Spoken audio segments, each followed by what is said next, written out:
All right, looks like we're recording. I'll get started. My name is James Pepper. I'm the chair of the Cannabis Control Board. Today is Wednesday, October 29th, 2025. It's 1:03 p.m. and I call this meeting to order.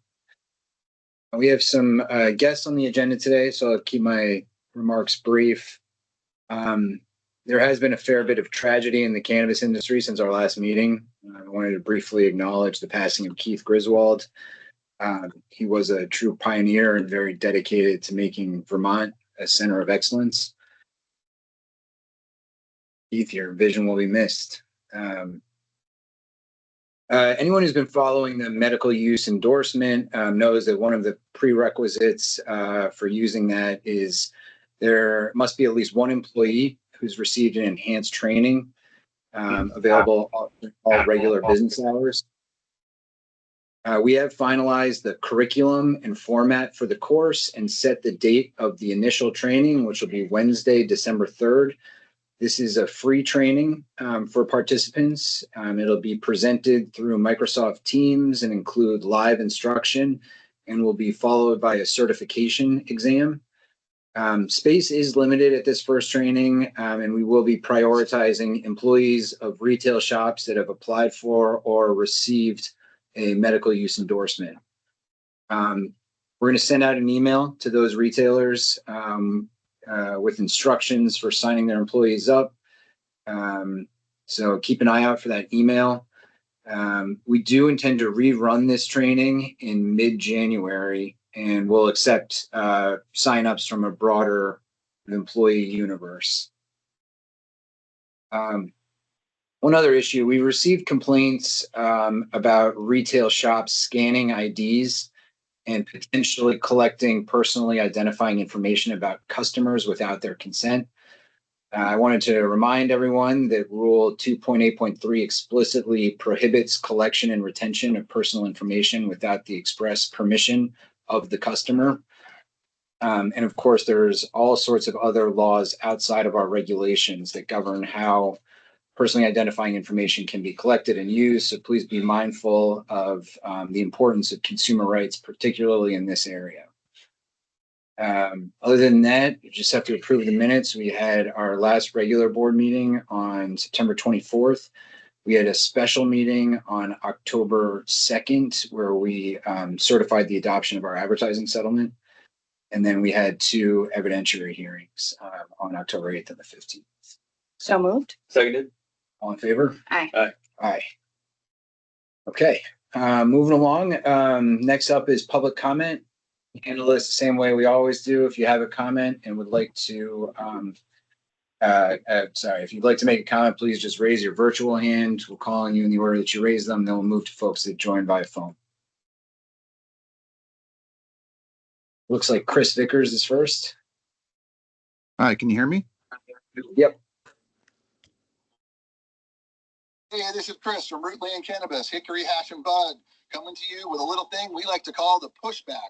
Almost everyone listening here today is employed because many of us have been pushing back for decades. We've been pushing back against federal laws, state laws, and stupid rules to bring us to where we are today, but we still have a long way to go. We're still working on many topics such as public consumption. Anywhere tobacco products can be used, cannabis products should be allowed. We're still trying to get cafes, lounges, and clubs. We need this in Vermont before other states do it before us. We also want to be able to consume in dispensaries themselves. And of course, we're still trying to figure out how to do competitions. No more freaking THC caps. Hold on to your hat, CCB, state legislators, lawyers, and cops. We want to have a huge 21 and over event down on the waterfront with all the Vermont cannabis businesses represented. We also want to be able to give out free samples, free pre-rolls, open dab bars. You don't want to be dealing with these anti-First Amendment advertising laws. We want to be able to advertise any way we like. It's a 21 and over event. We shouldn't be required to get special permission from anyone. So until you all get this together, we're going to be back at this table for a really long time.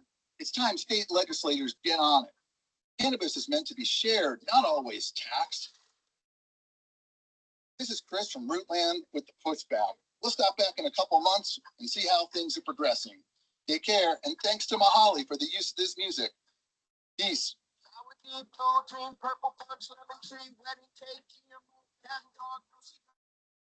All right, thanks, Chris. Dave? Well, now I want background music. Couple of distinct points today. First, regarding the upcoming presentation on tobacco and retail citing, I think it's important to be clear about both the similarities and the differences between these two markets. And while I do think there are important lessons to be learned from the tobacco space and also from the liquor space, and I do think there are even areas of agreement that the industry can find with public health advocates on this topic. It's really important not to lump cannabis in with tobacco with respect to public health harms in general. Tobacco kills 500,000 Americans a year. Cannabis kills 0 people and has killed 0 people in the history of humanity, right? So let's not be too easily accepting of comparisons that are not valid, and let's just only take the lessons that are applicable. So that's just one. The second is some feedback on some recent actions that the board took, discussion the board took at one of the kind of off-cycle non-meeting meetings. I think it would be beneficial to the entire industry if, when the board were going to be considering a proposed location change, that the board gives more specific and like upfront notice of the item being considered. There wasn't really a description, and it wasn't at a regular meeting, so it wasn't well attended when you guys were reviewing the move from Rutland to Pulteney. And I think if you were to give some more clear public notice of consideration of those actions, you'd be able to get some helpful feedback from stakeholders who might not otherwise know that you're considering this. And that feedback could help you understand the local on-the-ground conditions and understand what other people view their local consumer catchment area as being. And so that would help you understand sort of the overlapping nature of consumer catchment areas of nearby dispensaries. And I know you guys were really struggling at that meeting. I watched the video, really struggling to know kind of what each town is and where consumers, and there's no way that you guys can know for all 251 towns in the state what the catchment area is. And so I think inviting that feedback from stakeholders would be helpful to you. And so I just want to encourage you to kind of put that sort of thing on your agenda a little more prominently and avoid having that kind of thing be discussed at either a special meeting or an evidentiary hearing where you don't have 50 people, 60 people in the room to watch and help you. That's all. Thank you. Yeah, thanks, Dave. Anyone else for a public comment? And if you joined via phone and would like to comment, you can unmute by hitting *6.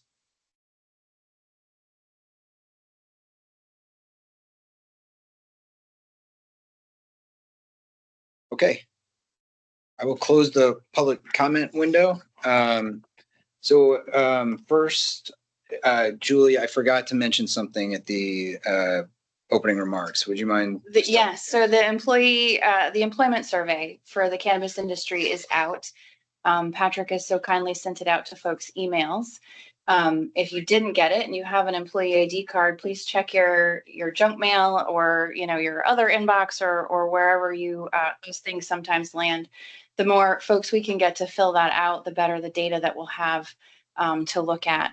It's also posted on LinkedIn, I believe, and perhaps some of our other social media. It was developed by Alberto Bustamante, who was our intern this summer, and it's out and ready to be completed by folks in the industry. It's open till November 10th. So that's the last piece. So next on our list on the agenda is to hear from Dr. Volante and Dr. Gleaser about some of these public health implications with retail density. And to Dave Silverman's point, we know that there's a difference between tobacco and alcohol with respect to lethality and addictiveness. But I think there are plenty of lessons to be learned about how to avoid marketing to children intentionally or unintentionally, avoiding promoting overconsumption. I think there are some good lessons and corollaries that we can pick up from these industries, which have existed for a lot longer. So, Dr. Volante, I see your name there. Are you able to come off mute? Yes, I am.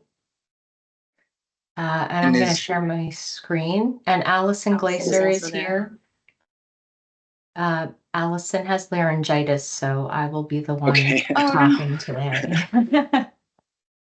Well, thank you so much for joining us. You're one of our very, very early guests to one of our first or second meetings, I think. And it's great to know that you've helping out with Rutgers and seeing what you're doing. I can kind of help frame up the issue, or Julie, if you want to. No, go right ahead. I think you know why you're here, but I can just say that, I think what we're struggling with, one of the unintended consequences of our cannabis law, specifically around retail opt-in and the lack of clarity about local zoning, is that we're seeing a clustering of retail shops in the relatively small number of towns that have actually opted into retail sales. We were given some new authority to kind of get more specific about how retail locations should be cited in the future. And we've paused issuing new retail licenses until we've worked out that regulation. But this issue often gets presented to us as a binary choice between either offering more retail locations in order to increase shelf space for cultivators, or limiting the number of retail licenses. Because, every new one that we add decreases the overall profitability of each licensee, and eventually it's going to become unsustainable. But, as we mentioned, I think that there are some public health dynamics at play that we should be certainly considering as we move forward with this policy. So that's why we'd love to talk to you about some of those. Well, we have a lot of data to share today, so I'm going to jump in. So thank you for having us. We're very happy to be here and share data with you all today. Just disclosures, Dr. Glaser receives funding from NIH to study the impact of cannabis policies on public health. I receive funding from NIH and the state of Vermont to study patterns of tobacco and substance use in teens and young adults. I work at Rutgers, but I live in Vermont. I'm a public health researcher, and I'm a parent of teens in Vermont schools. Neither of us receive any tobacco or cannabis industry funding. So we're going to talk a bit about existing evidence on exposure to the retail environment, both in the tobacco space, but also specifically in the cannabis space and where the emerging evidence is. We're going to share information that we have collected as part of a case study on Vermont cannabis retail outlet density, proximity to schools, as well as youth protections on retailer websites and social media, and survey data that we collected this fall from Vermont teens and young adults about their exposure to cannabis marketing and retail outlets. And then we'll provide some conclusions and recommendations. So when we think about the retail environment, we're thinking about both the actual storefront, but also advertising, price promotions, access, and product displays. And we know that advertising, price promotions are appealing to price-sensitive young people. The availability and presence of retail outlets can normalize use, which can increase susceptibility to use in young people. And because of retail outlets, there's easier perceived access to purchase in young people. These are some examples of what we've seen in retail outlets in New Jersey in terms of outdoor advertising, promotions that are in the stores as well. The evidence on cannabis advertising in youth shows that youth exposure to cannabis advertisements is associated with cannabis use intentions, with past 30-day cannabis use, which is the measure of current use that we use in young people, and lower perceived harm of cannabis use. And young adult exposure to cannabis vape product advertising is associated with increased odds of past 30-day cannabis use. So there is evidence that there is this relationship between exposure to advertising in young people and greater prevalence of use. And when we think about features that are particularly appealing to young people, evidence suggests that illustrations, product descriptions, food or flavor references, depictions of positive sensations, adventure, and psychoactive effects, and references to heavy consumption are associated with interest in using cannabis products and positive attitudes toward products among youth. When we think about the way the places that young people are exposed to cannabis marketing, we see that exposure via social media and outdoors are associated with greater prevalence of use in the past year. In Vermont, we don't have billboards, but we do have outdoor ads that might be even just ads in a storefront that can be visible from the outside of the store. This is well known in the tobacco space that you can have pictures of products or product advertising in the store window that's visible from outside. So in the space of the tobacco evidence, we know there's more established evidence here on the influence of the retail environment on young people, with greater outlet density being positively associated with smoking behaviors among young people, particularly density related to a youth's home. And that more retail outlets are located in neighborhoods with more residents of color, with low-income residents, and with LGBTQ residents, with the idea that retailer density might actually be driving some of our disparities in tobacco use. There's growing evidence in the cannabis space on the relationship between retail outlets and health. Specifically, that outlets are more likely to be located in neighborhoods with higher deprivation, more uninsured residents, more residents of color, lower household income, and higher crime rate. And there's a systematic review summarizing evidence on cannabis retail outlets and cannabis use, showing that there's a positive relationship between retail outlet location, proximity and density, and adolescent cannabis use, lifetime use or past month use.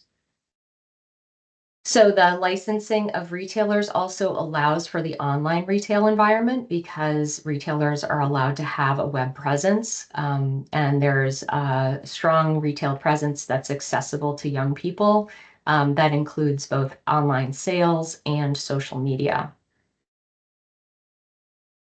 National studies to date suggest that compliance, about a quarter of cannabis retail outlets have youth-oriented signage, health claim signage, and exterior ads, all kind of related with youth use. There are differences between licensed and unlicensed retailers. I know we're only talking here about licensed retailers. And then while most retailer websites contain age gating, most methods are ineffective. And about a third of the websites offer delivery, which may allow for circumventing the age gating. Also, retailer social media pages have been found to violate policy requirements and appeal to youth or contain health claims. So we start. Sure. Is it all right if I ask a question? I can save it till the end, but I'm just curious. youth for cannabis is, the dividing line is 21. Yeah. When we say like youth oriented and things like that are particularly appealing to youth, and I noticed there was the term adolescence as well. Do you know what the kind of dividing line is between a youth and an adult? So generally, most of our youth data collection happens at the school. So these are people in middle or high school. And so a lot of the data that you'll see, and that's why we've differentiated youth versus young adults or young people, which is sort of a broader category. So I would be thinking of youth as something like 12 to 17. Young adults, we generally have 18 to 25. There are a few data sources that allow us to get at those 18 to 20-year-olds separate from the folks who are 21 plus. So that's why we're trying to be specific with our language here and really focusing in on the younger folks. That's great. Yeah, that's helpful. Because I think when we try and determine whether an advertisement is particularly appealing to youth, we're focused on that age cohort too. Yeah. So we started in this state, there was a national report that came out from the National Academies of Science and Engineering and Medicine. I'm going to call this the NASEM report in 2024 related to cannabis policy and public health. And these data were collected in January of 2023. So Vermont's market had really only been open for a few months. We were already 3 months in the second highest category of retail density. So based on conversations that we've had on our team and requests for information, we did a case study and collected data in the state over the past month. We collected information on cannabis retail outlet density. In the Vermont population, we also looked at adults separate from youth and from young people. We looked at retail outlet proximity to K-12 schools by geocoding each retail outlet and school. We looked at the online retail environment and conducted an audit of retailer websites, looking at the specific requirements in the guidance from July 2024. And we did the same for social media accounts for the retailers. And we also collected original data from Vermont teens and young adults this fall. So I have a lot of data to share. I want to highlight these analyses were conducted in the past month with the goal of rapid dissemination. So findings are preliminary and subject to change based on data checks that we do. In terms of retail outlet density, we used the list of licensed retailers as of September 17th. And Vermont Department of Health population estimates by county and age that were from 2024. We looked at retailer density overall among adults aged 18 plus to compare with the national data, among youth ages 10 to 17, and also among young people ages 10 to 24. We were not able, as I mentioned, to disaggregate those 20-year-olds from the 21 plus in that higher age category based on the data that are available. So we can see here the distribution of the retailers by county, with a fifth of the state's retailers located in Chittenden County, followed by Rutland and Windsor counties. When we look at retailer density overall, with our 2024 population of 648,000 people, the retailer density per adults age 18 plus is 20.7 outlets per 100,000 population. If we look back at that retail outlet map from 2023, we are exceeding that highest category, greater than 10 active outlet. If we break this down by age, so we have 20.7 per 100,000 population in adults age 18 plus. If we look only at youth age 10 to 17, who comprise 9% of the state's population, that retailer density jumps to 200 outlets per 100,000 youth in the state. If we look at that broader group, the group that includes up through 20, age 20. That is a larger proportion of the population, almost 20% of Vermont's population, and the retailer density is 93.5 outlets per 100,000 population. If we break this down, this is just the data by county, again, per 100,000 population. And on the right side, you can see this is the total population. This is adults 18 plus, and this is that group of young people 10 to 24. And what we can see is that there is variability in retail density across the counties, with a couple of counties really sticking out as having high retail density. When we look at the total population, 18 plus and young people.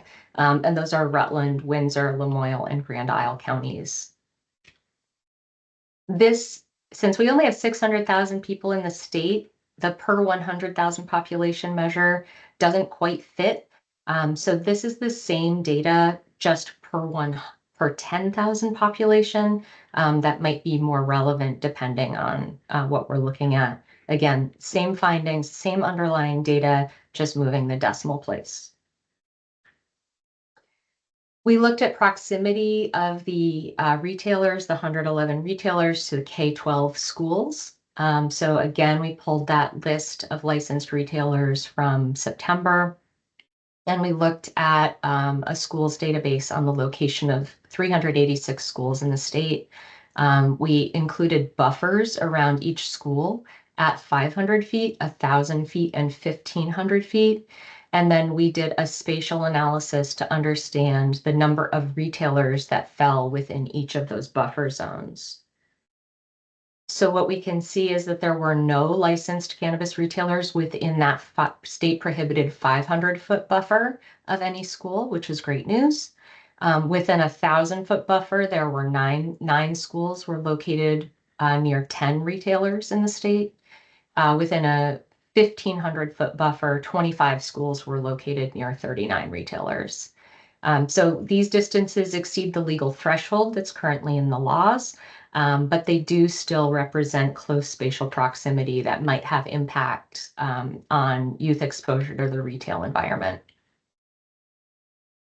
Dr. Valenti, can I just ask a quick question about that data?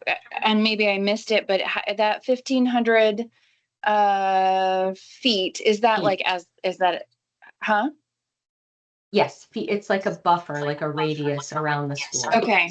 So it's like as the crow flies, not by a like walking distance. Yep. Okay. Thank you very much. I just wanted to clarify how that was measured. Yep. Patrick is telling us we're getting an echo on the feed.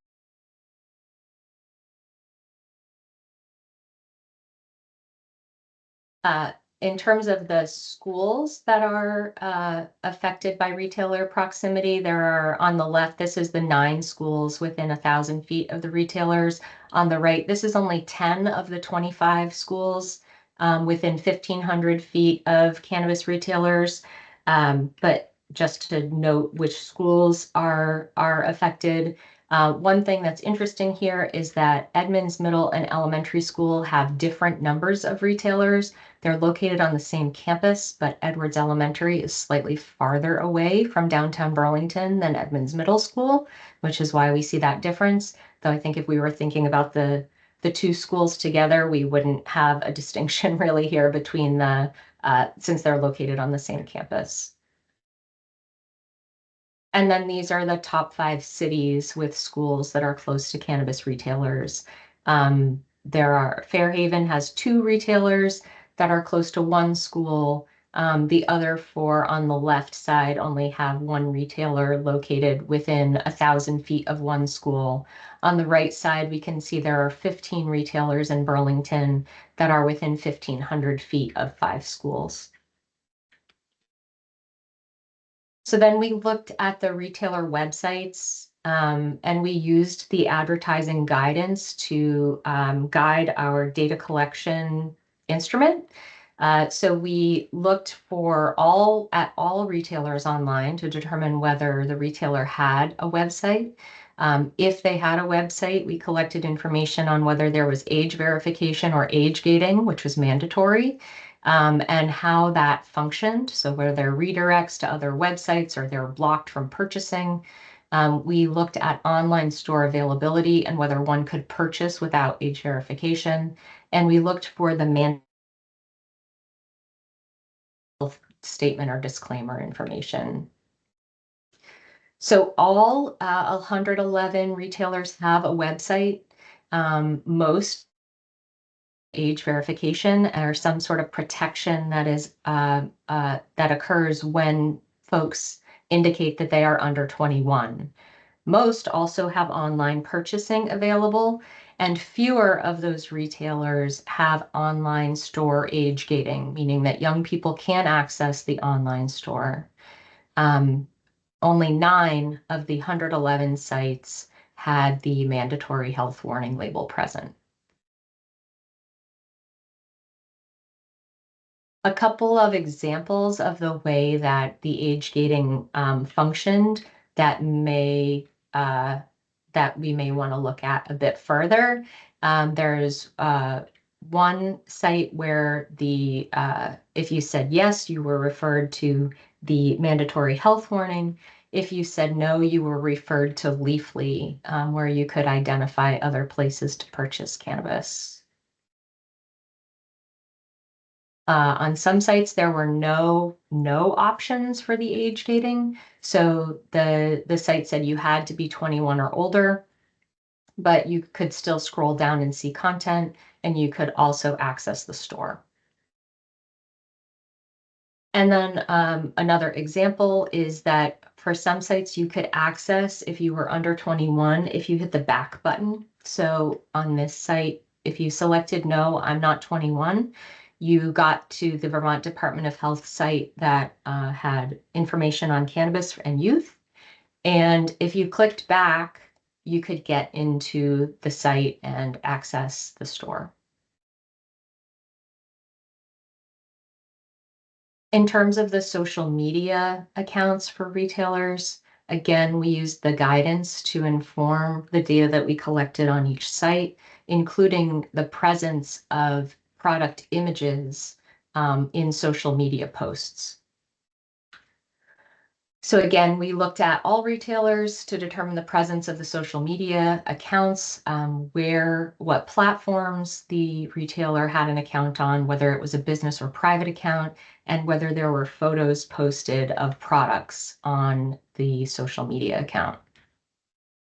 And we found that about 2/3 of retailers have an active social media account, a business account. Of those with an account, about 2/3 posted branded images or product posts. And that is not in compliance with the advertising guidance.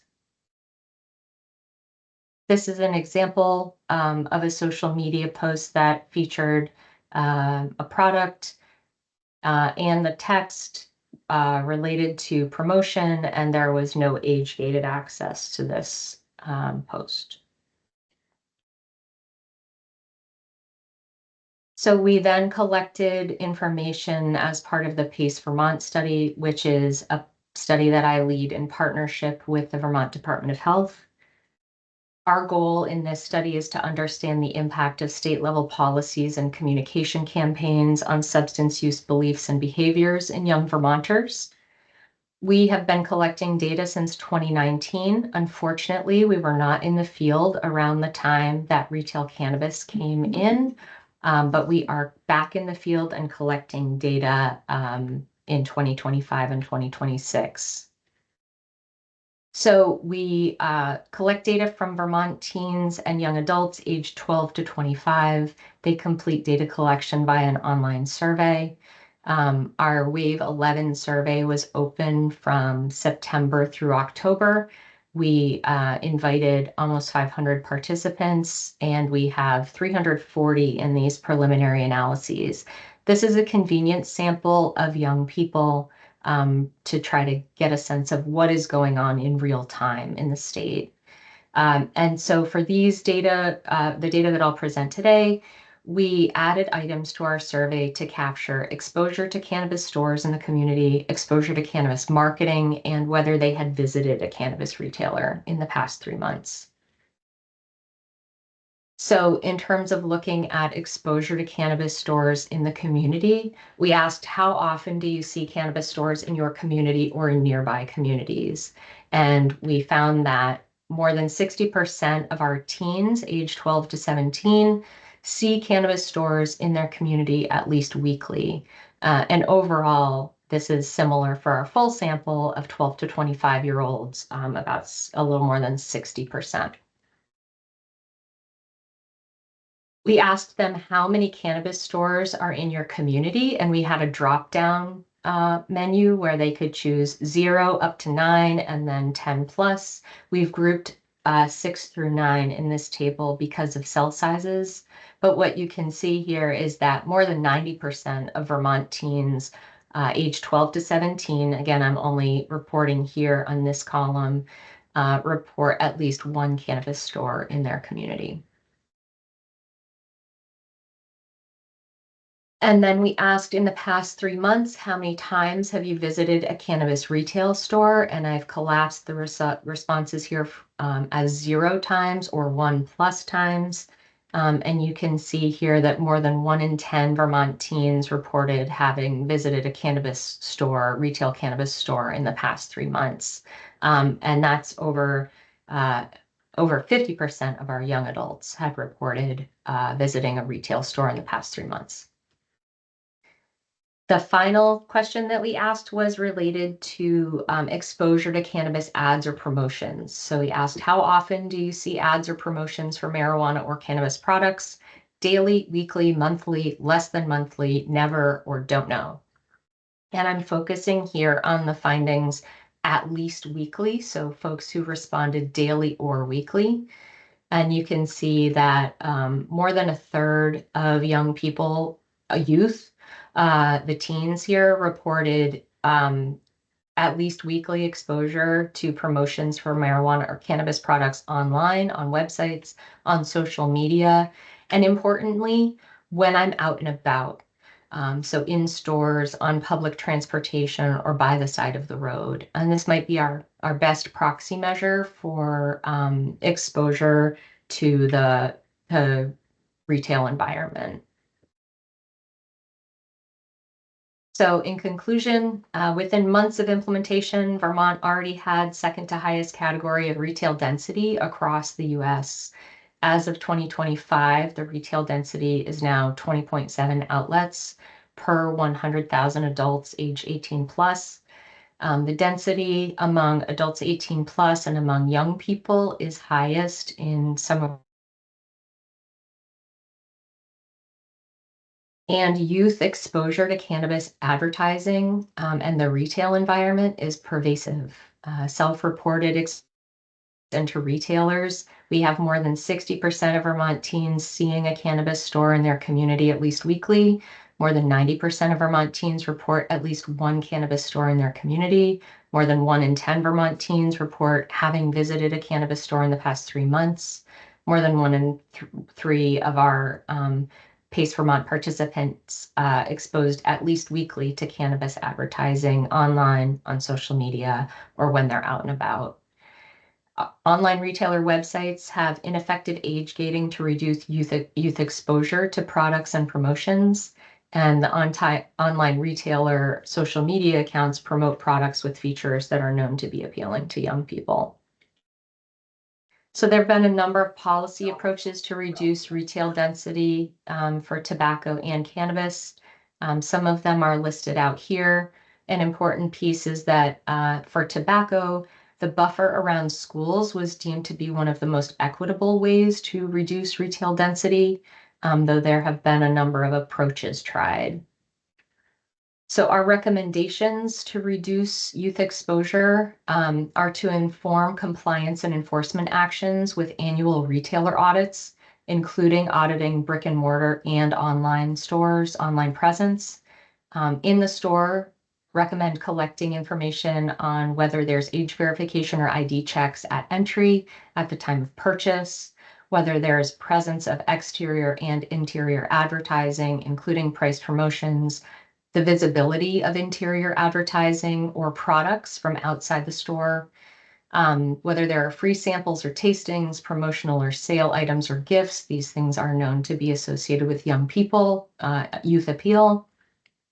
And additionally, presence of illicit products like hemp-derived products in the shops. And then in terms of websites, we recommend collecting information on appropriate age gating. There might even be an opportunity for the board to update guidance regarding specific practices for age gating to reduce youth exposure. Whether there are online store availability and age verification at purchase, the mandatory health warning being included, and for both websites and social media, whether there's compliance with the advertising guidance regarding images, text, and promotions.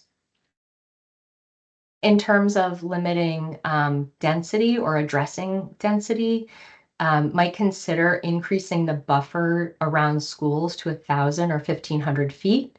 This may require businesses to move outside the buffer or potentially to comply with more stringent youth exposure restrictions if they're within a certain radius. So thinking about, having greater restrictions to have no visibility into the store if they're within a certain radius of a school. Also, we recommend that the board oversee the geographic distribution of retailers across the state, which it seems like you're doing now, creating potentially a per capita limit for retail density in the state and in each county, and considering per capita density within each county when approving new retailer applications or continuing applications. And this might include reducing outlets over time or limiting new retailers in the highest density counties to reduce disproportionate exposure. And additionally, it's difficult for localities to have the onus for compliance and enforcement. So the extent to which the board can share responsibility with localities in determining location of retailers within the communities to reduce youth exposure to retail outlets, including outlet density.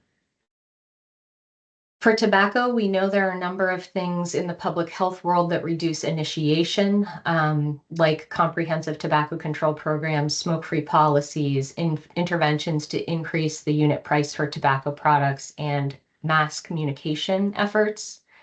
There's not that same evidence right now for cannabis prevention.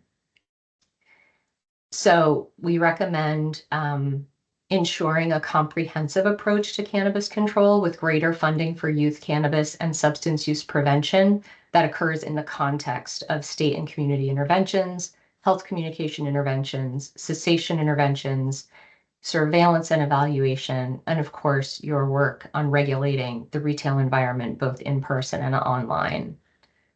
I want to acknowledge my colleagues, my team who contributed to this rapid data collection process, and happy to answer any questions. Thank you for that. Yeah.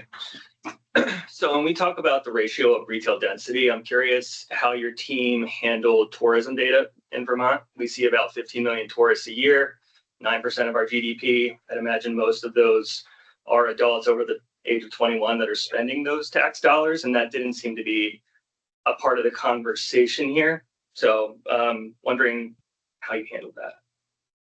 So we didn't look at any sales data or we only looked at population data. I'm not talking about cannabis specific sales, just generally Vermont is a pretty tourism heavy state. So when we think about the total number of people traveling in and out of Vermont at various times of the year, the focus on residents versus how our population, whether it's a weekend trip, day trip, X, Y, and Z, how you handle those issues. We only looked at population data provided by the state. So we're looking at exposure for residents.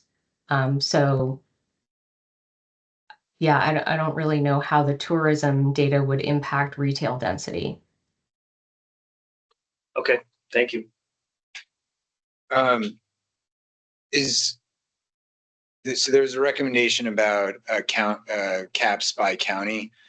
Is that is that just for ease of administration, or should we be, I mean, because we of course considered countywide caps when we were thinking about retail density, but really, we kind of got some information that maybe we should be looking at catchment areas as opposed to kind of,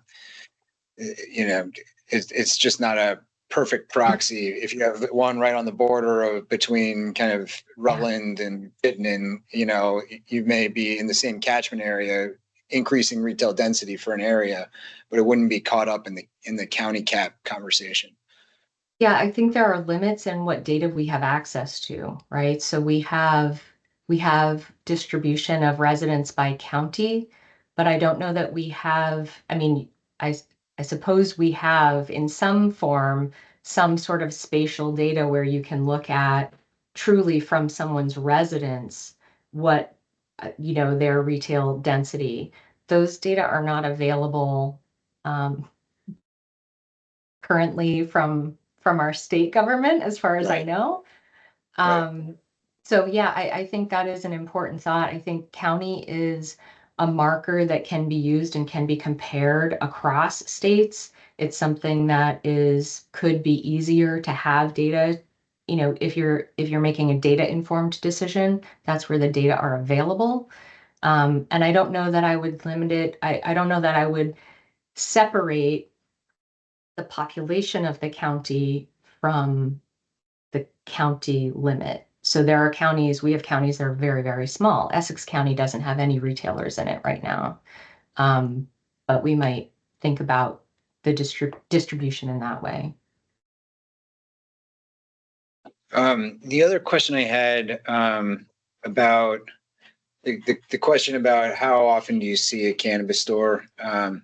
Is there something, what we have said in our regulations, and maybe it's, imperfect in the actual enforcement of it, but is there anything that kind of promotes cannabis, or especially if it's a picture of a product, is an advertisement subject to the, demographic restrictions? So we would hope that someone walking by a cannabis store would, other than the sign that calls it a cannabis dispensary or the pot leaf that's on the front door, aren't really going to be exposed to brands or specific products. Are there concerns beyond that? Is it like just the normalization of cannabis generally? We just tried hard to make sure that a kid walking by a cannabis store wouldn't really be exposed to brands over and over and over again, other than the brand of the store itself. So I think that's where, I think the presence of stores and the number of stores in a community can change the norms around, perceived norms of use. This is very prevalent in my community versus this is very rare in my community. And norms impact substance use for young people. And family use impacts substance use for young people. So I think in terms of the retail environment, yes, just the presence of the store can impact norms, but I think we're more concerned about what does that store look like to young people? What are they able to see? If there's no exterior advertising, what do they see when they see that shop? Is it just the name? Is there other information provided outside? Is there information that they can see inside the retailer? And I've seen changes over the past few years where it seemed like retailers were very by the book and that you really couldn't see anything inside, to, being able to see products or signage over time. Yeah, so we got to be a little bit better internally about that, because our rules don't allow the kind of, you're not supposed to be able to see any products inside the store. My other question is it's more of a longer term thing, is, the Department of Health does a survey of retailers, purveyors of alcohol and tobacco every 2 years. They, I think, would like to add some questions to that survey about cannabinoid hemp products, high THC hemp products that are being offered for sale under kind of some farm bill loopholes at those stores, not the cannabis shops, but the ones that sell tobacco and alcohol. And I'd love for us to get some, I'd hate to duplicate anything you're doing with PACE. And I'd also like to make sure that we're getting baseline data that can be compared over time. And I'm hoping that we might be able to loop you in on that process as we're kind of developing questions for those products.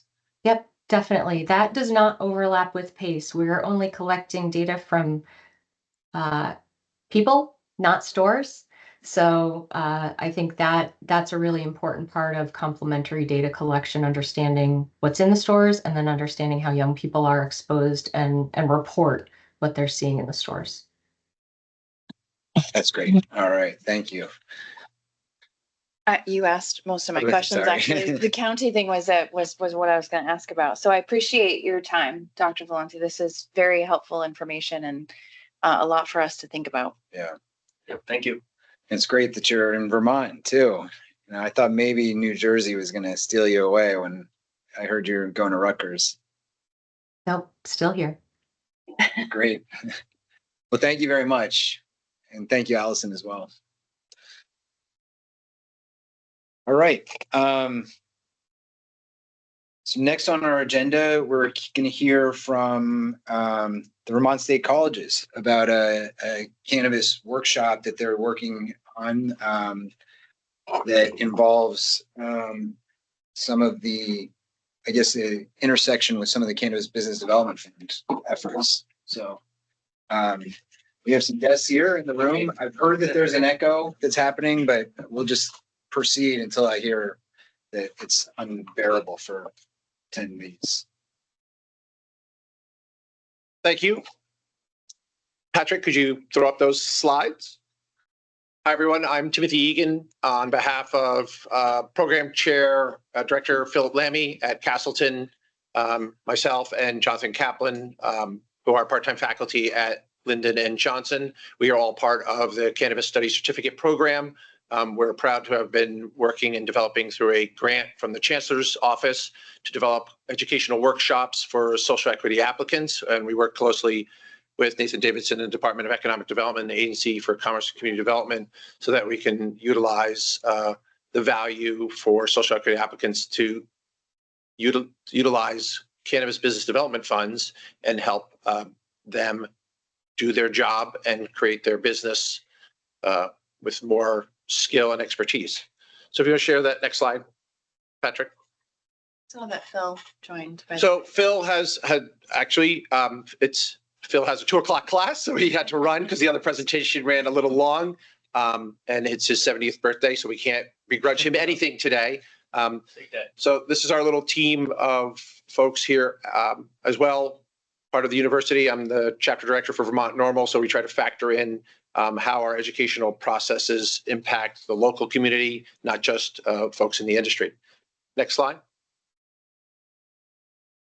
So I won't belabor what our program is, but simply we are a 12-credit certification program based out of the Castleton campus with courses in cannabis, cultivation, culture and consciousness, and a very innovative 3-credit internship. We'll actually be expanding the courses in the spring with and wellness and one next year in compliance. Next slide, please.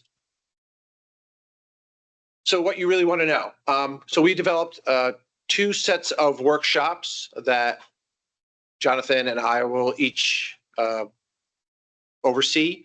And they're not classes, they're workshops. It's really important for us to make sure that the attendees have an opportunity to share business issues and challenges that they've been facing with not only ourselves, but some experts that we've brought in that understand the industry and the community.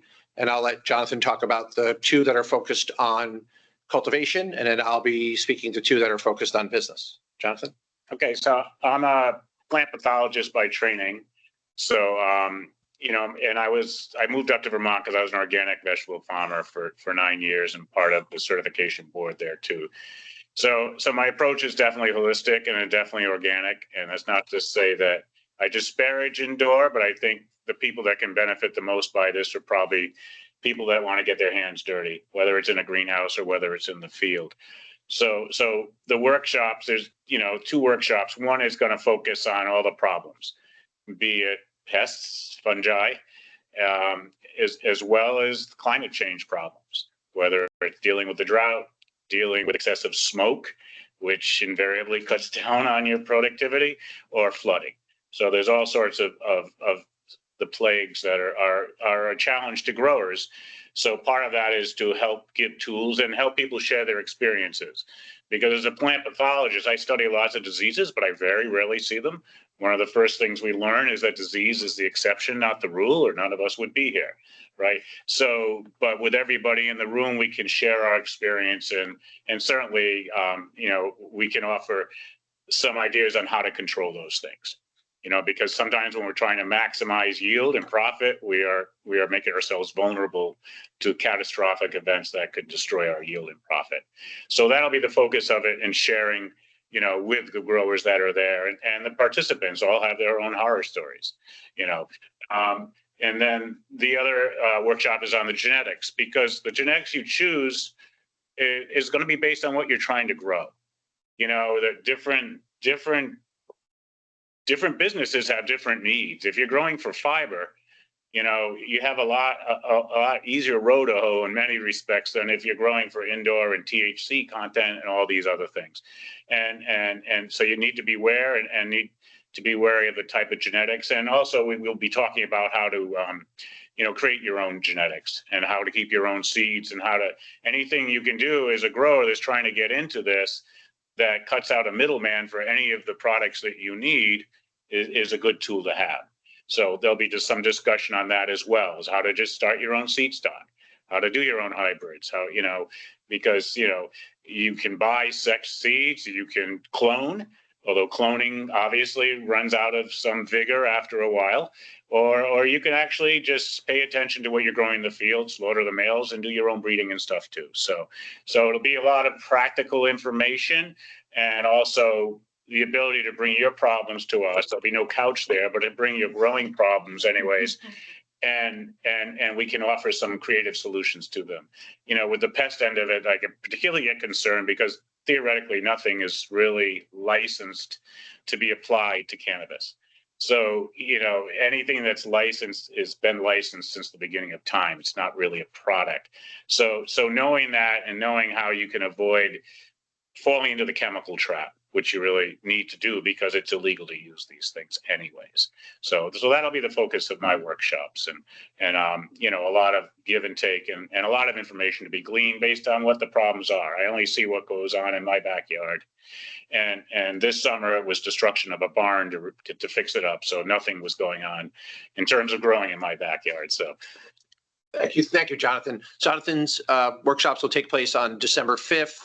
They're from 9 to 12, and then from 1 to 4 p.m. There is lunch served as well, included in these workshops, and there's some polite consulting. We very much want to have it be a workshop style, so him and his guest experts will be able to share insights to help you with your challenges. Indoor and outdoor, right? You're not the various. Yeah, no, I have my own personal views. Right. I'll be on my soapbox, but no, it's indoor as well as outdoor. And indoor has their own set of problems, very different from outdoor. No doubt and about storage that. as well. Yeah, yeah. Post harvest is a big thing. Yeah, absolutely. Then on December 6th, I'll speak to what I refer to as Cannabis Business 101, which is helping folks that are maybe in the startup mode. While these workshops are obviously open to social equity licensees, we'll cover this in another slide. It's also open to folks that may have their ID card and are thinking about getting into the business. So if you're planning or thinking through, how do I open my own cannabis business? We'll discuss that, whether it's business plan, supply chain, logistics, all the things that you think you might need to know. And some of you that already have a business, maybe you'll learn that you've missed something. So hopefully we'll cover that in our first session. The second one, cannabis compliance, is we'll talk a little bit more about processing, packaging, and promotion. Obviously, there's been some changes in some of the rules, so we'll try to dig into those around advertising to help you as a retailer help better position yourself to be a success in the marketplace, as well as for those that are running ancillary type of businesses, processing for edibles or large scale cultivation, a little bit of sort of business advice on how to make sure that you're staying compliant and that you're getting the most out of your license opportunity. So that was our December 6th, same time window, 9 to noon, then a lunch break, and then 1 to 4 with a little bit of discussion afterwards. These courses, sorry, I'll pause if you have any questions about the content there. No, I think that's great. Sounds Yeah. awesome. So both of them. 101, just one question for folks who are looking to like scale up or scale down. Would that be another topic that you would? Yeah. Okay. Again, the logic of workshops, we can give you our general sense of what we think businesses should be doing, but part of the discussion is also having business leaders come to these workshops and say, hey, I'm struggling with this. How can you help me? That's why for the compliance course, we're proud to have Ben Verratti, who's a Vermont Law School cannabis business law professor. He'll be part of that compliance course, as well as Hayata Kirby, who's a social equity applicant licensee, to basically help you get advice from people that are in that space. The wonderful world of education is, my phrase is, the minute you think you know everything, you haven't learned anything. We don't know all. We try to bring expertise into these workshops. The most important thing I should tell you is where they are. So I'm proud that Vermont University Johnson campus, the Willie Library and Learning Center, will be hosting these, room 208. There's more information that we're going to cover in a second on registration, but those are the content workshops that are on December 5th and December 6th.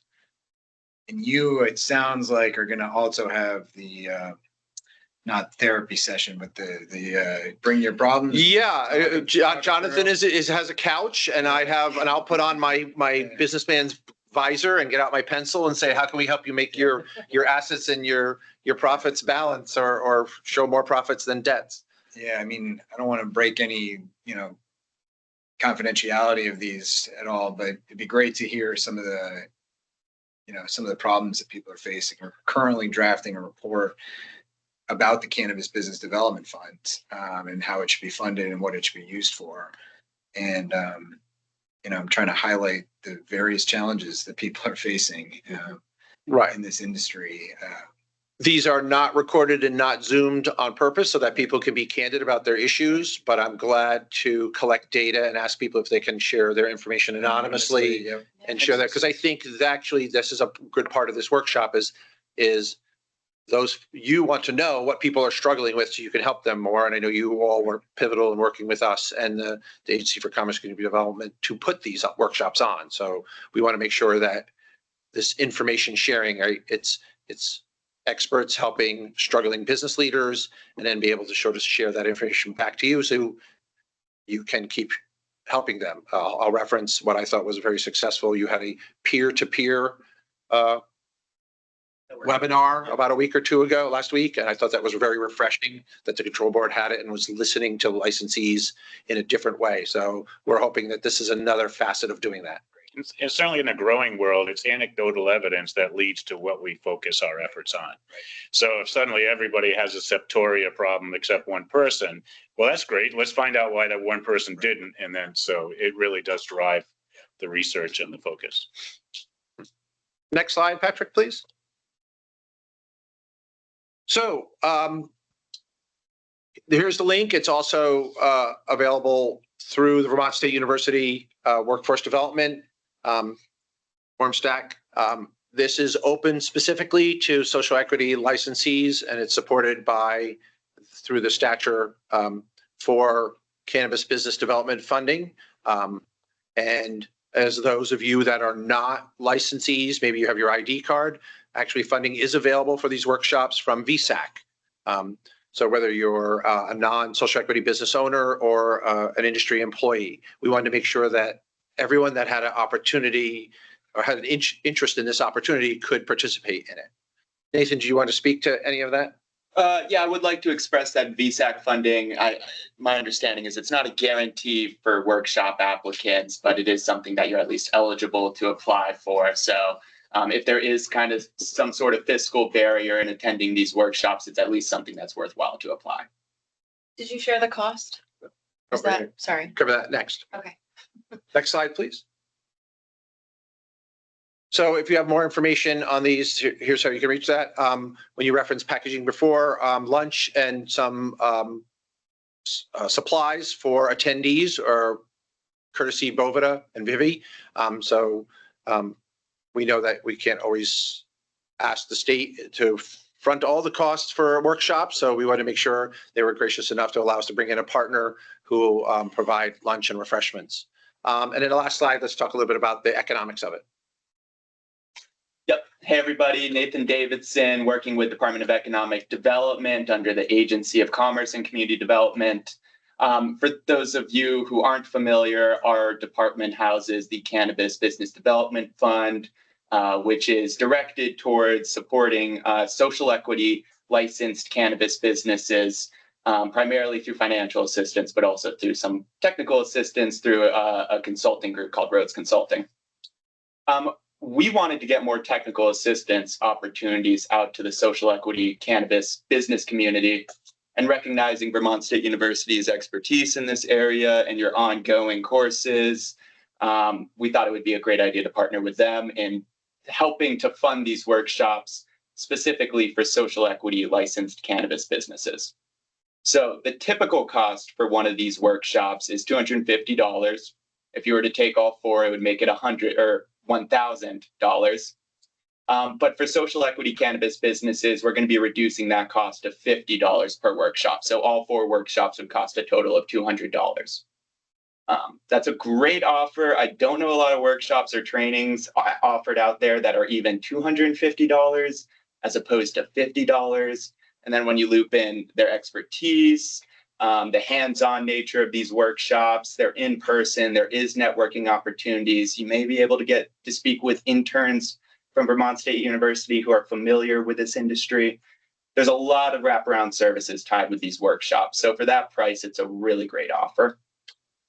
In addition to the reduced registration costs for social equity licensees, we're also going to be supporting with lodging and travel reimbursements for those who may not be able to attend these workshops because of the in-person nature of them. You may be traveling from Bennington or Northeast Kingdom.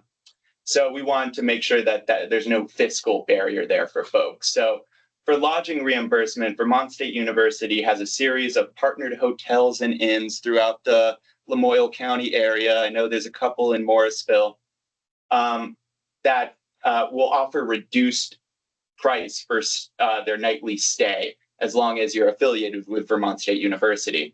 So if you express that I'm partaking in these workshops through Vermont State University to one of those partnered hotels, you'll not only receive a reduced nightly stay, but we can also reimburse your lodging costs. That doesn't include meals, room service, anything else tied to your stay. That's just for the room itself. And it is only eligible if you're working with one of the partnered hotels or staying at one of the partnered hotels and your social equity business. And then travel reimbursement. If your total travel is over 10 miles to attend these workshops, you're eligible for a mileage reimbursement of around 21 cents per mile, I believe is the number. And the process for reimbursement for both lodging and travel will involve you emailing myself, nathan.davidson@vermont.gov, your paid invoice or receipt for your nightly stay at a hotel or inn. And then for the travel, just let us know where you traveled from and where you returned to for the workshops. And then we can just do the calculations on the total mileage and multiply it by the dollar amount per mile. And in addition, full name and affiliated cannabis business. So the 4 workshops are across 2 days, morning and afternoon. Is that right? Yes. Okay. Yeah. And then, so for folks, anyone can apply for the VSAC grant, right? Whether they're social equity or not, anyone can go apply for that VSAC grant for. Yeah. So theoretically, somebody could potentially, if they're eligible and VSAC accepts, could cover the majority of the cost, maybe. Right, that was the goal. Patrick, could you go back 2 slides for me, please? Maybe. Thank you. So our Center for Workforce and Professional Development is overseeing the registration form. In that link that you will note if you are a social equity business, and they will confer with your office and through the DED to make sure that you get the discount that you are entitled to as well. There's information, a link there to apply for VSAC funding and a contact within our workforce development who can advise you on filling out that application for that funding. They want to be as sort of hands-on supportive as possible. It's refreshing that from top down, President Berg on through our university has been supporting the efforts of the Cannabis Studies certificate program to be more engaging in the business community. And so this is one of the ways that we're doing it, is utilizing not only our faculty from our program, but also our workforce development program, which develops workshops in different areas, in HVAC and construction. And this was, they were politely pleased that we came to them to say, could you help us, make sure that we execute this. So there is a lot of information available in that link. I think your office will be sharing this link other places. I think it's on our website in the social equity tab of our website, landing space for our website. I think it's there. Now. I'm not. Okay. I think we did a press release. Right. There was a press release. There is a press release that's sent out. I know actually, I wish Phil was on our call. Like I said, he had his class. I think the Rutland Herald has printed it, and I think a paper in Bennington has. But the key is that this link here, which you can also reach out to us. So Patrick, one more forward slide, please. So you can reach out to Phil, Jonathan, or myself, and we can share more information with you. We can share with you what might else be talked about at the workshops. Did I miss, is there a cutoff date for sign up? No. So there is, but there is a cap. I think our recommended cap is 15 people per workshop. And then in the sort of tiered priority are social equity applicants, then general licensees and ID card employees, and then third, the general public. And that's why we want to make sure that the VSAC part of it, because there might be somebody who's been wanting to get into the cannabis industry and is not sure. And might be a more cost-effective way for them to say, is this an industry I want to go into, and learn a little bit more about what are the challenges, so I know what I'm getting myself into. But majority, our focus is on social equity applicants, licensees, and ID card holders to better understand the challenges of the industry and have discussions with their peers and professionals to help them move their business and their career opportunity forward. Yep, that's another aspect, the networking aspect of these. We're trying to make them somewhat open-ended and allow for informal discussions along the way. So right, each event has a lunch session, again, sponsored by our friends at Vivian Bobita, as well as at the end of the day, sort of what we would term, consulting, which is let's take time to talk through what you just learned, and is there information sharing between attendees who might say, oh, here's 3 of us have that same problem. Let them go off in a corner and say, how can they work together, and share information. So that's an important part of this is sort of building a sense of community in education so that folks can learn from others' mistakes so they don't make them, or learn from others' tips and tricks that make them successful. And did you say there were going to be interns, people who had interned or are interested in interning? So we will share information. The Vermont State University actually has a robust internship program. I think I can say publicly that interns have been here at the control board as well. Yes, you actually mentioned Alberto earlier. Mm-hmm. So Alberto Bustamante was a senior intern. We will talk with you, or if you are interested in access to an intern, we try to sort of make sure that you're getting an intern that's focused on your business. If you're a cultivator, that's different than a retailer or a processor. So you might want someone that's more, hands-on, hands in the dirt oriented, or you might want someone that's more business or marketing oriented. We will try to make sure that we make those connections for you, and then save your information and share with you students that are looking for internships, and make sure that we match them up. So depending on if there's timing of, students that are looking for internships, they traditionally happen in those, formal semesters, the fall and the spring, but our program is very flexible. Actually, we have an intern starting at a social equity applicant this month, which is in the middle of the semester, and he's going to take his 140 hours and work through cultivation season and the holiday market to help them market their products. And then his internship will end. So our university is very flexible because they know that the cannabis industry isn't a September and January like the college term. It happens, there are different times of stress where you need an intern.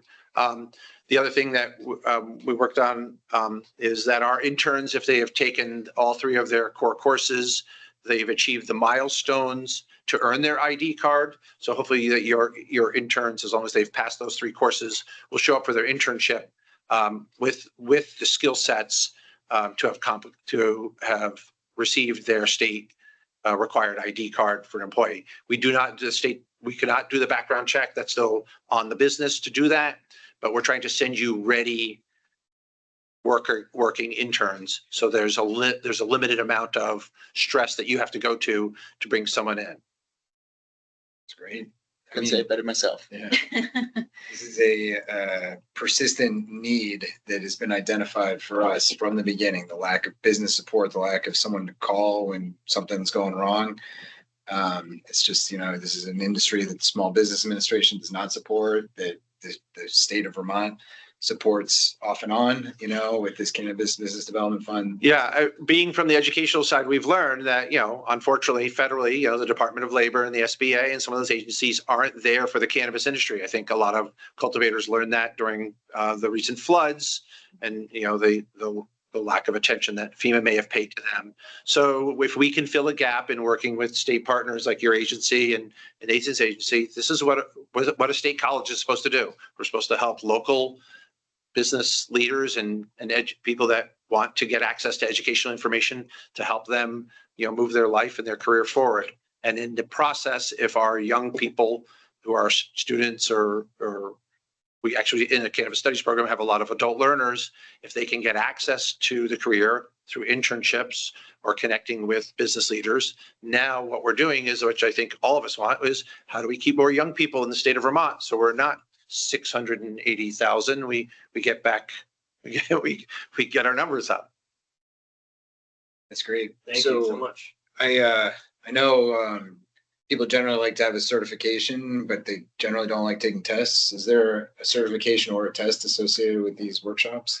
So the certification program is if you pass all 4 of the courses, you receive a certification. It has actually been noted on your degree program. So when folks do graduate, they'll walk with their Bachelor of Arts and Bachelor of Science in Business Management with a certification in cannabis studies.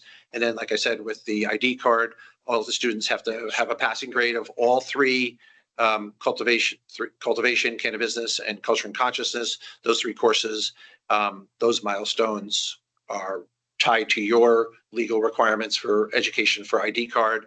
And so there's sort of big certification when they graduate, but there's also one that gets them into the industry as a worker. And that's separate from the workshops. That's a more extensive, right. Longer. So the big paragraph that I didn't read through at the beginning is our 12 credit 4-course program, which is offered in what we call at the university uniquely face-to-face plus, which is you can learn sitting in the seat, you can learn by Zoom, or you can learn it online. Wow, Patrick, I didn't even need to cue you and you brought it right back up. So what we were trying to do there is be able to make sure that if you want to get an overview of the cannabis industry and work in it, and you are committed to it, and maybe you want to make that part of your business degree or your arts degree or your sciences degree, the university wants to be able to make sure that it's available for you. We see it as a huge opportunity for students to come to Vermont and be able to access something that, other than, correct me if I'm wrong, Jonathan, a college in New Jersey, that's the closest you're going to find in the 6 New England states of someone providing a comprehensive educational program on cannabis studies. That's great. Yeah, so the exams are within the courses themselves, clearly. Okay. But we are investigating also how to micro-credential these workshops. Okay. So in what, some sort of assessment, we don't like to use the word exam, but some way of assessment that knowledge has been gathered and it's helpful. So, and that's one thing at a time, but that would, you know, or you can stack these workshops and get credential or credit towards your final certification. This is great. Yeah, Really, thank you for all the work getting this together. Appreciate the time. Yeah, thank you. Thanks for the opportunity. Looking forward to seeing how it all turns out. Exciting. Anything to help the Johnson economy right now. What you get to the rest of your agenda. Thank you for your time today. Thank you. Yeah, thank you. So why don't we just take a 2-minute break while I get Olga and Gabe? Yep. Patrick, I don't know if you need to put anything up. I'm assuming just 2 minutes here. I'll just turn my camera off for a second.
all these, but I'm not sure how we're taking them. All right, looks like we're still recording. We just took a quick break. It's 2:30 p.m., 2025.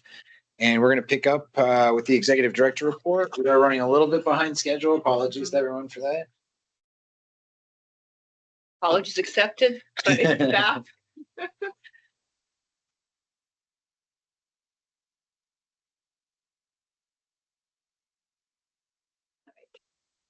All right, so here we are, October 29, Executive Director Report. Quick look at our public engagement page.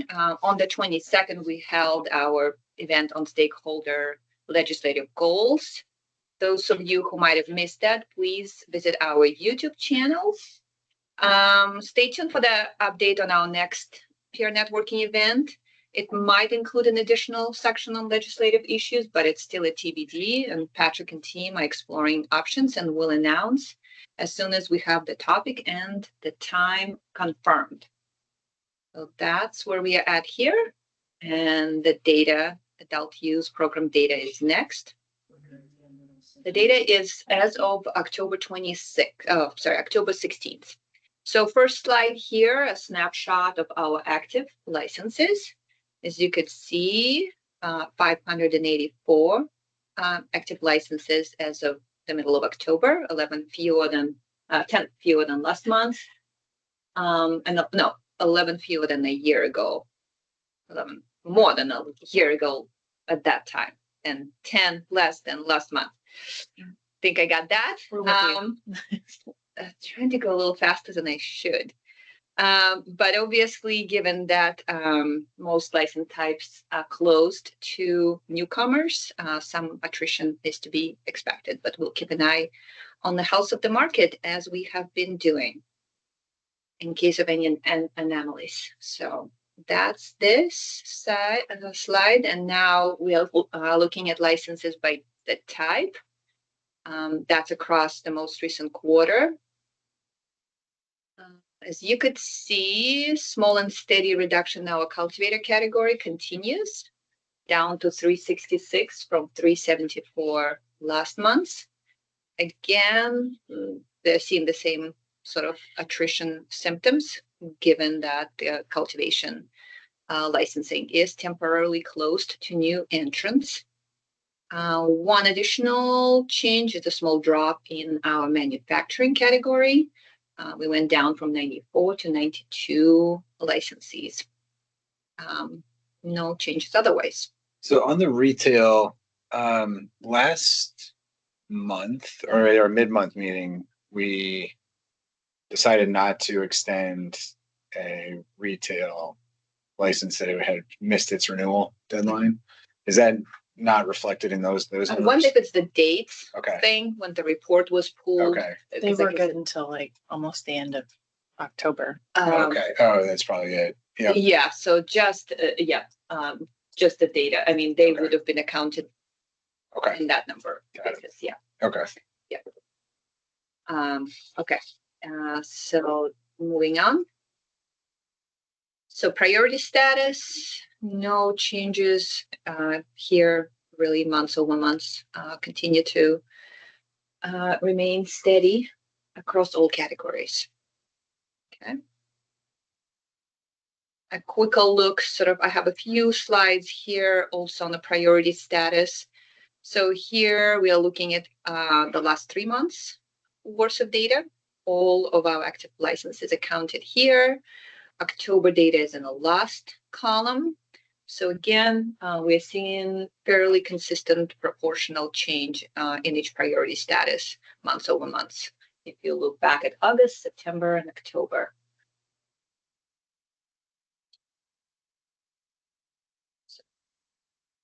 Good. Okay. And now a closer look at just the cultivators. Again, that's the priority status slide.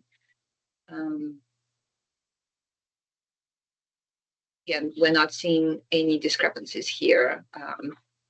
Decreases are pretty consistent across all priority status types, months over months.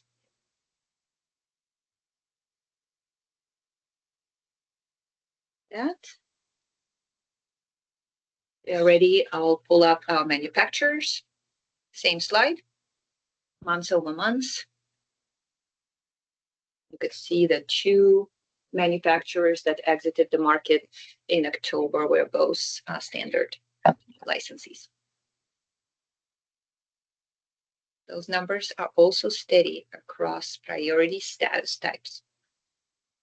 Right. Next set of slides, back to our cultivation, folks. So here you're looking at our cultivator licenses broken down by type and tier. We always show that slide. If you remember from the earlier slide, we are showing a decrease of 8 cultivators months over months. It's reflected here with indoor tier 1 still remaining our most common license type at 130. That's the status. And a similar slide, only 3 months worth of data here to give you a clearer picture of gains and losses over time. If you look closer here, and I think I have that down, our outdoor tier 1 dropped by 3 licensees from 76 to 73, indoor tier 1 by 2, mixed tier 1 by 2 as well. There we are also showing a decrease of 1 mixed tier 5 cultivator. They tiered down to an indoor tier 1 license. So that's just one more of an outlier there. So that's the snapshot where we're at.